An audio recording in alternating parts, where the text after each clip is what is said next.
की स्टेज पर रौनक बने और हम सभी का हौसला अफजाई फरमाएं।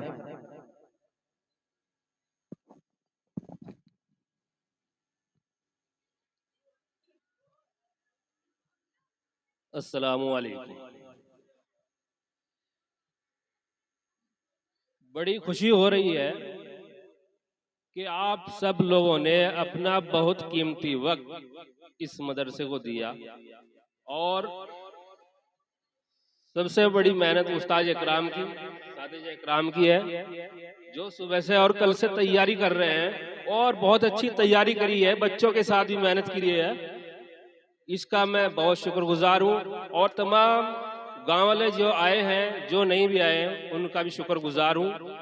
वो अपने दिल से जो है इसकी मदद कर रहे हैं मदरसे की, उनका भी शुक्रगुजार हूँ।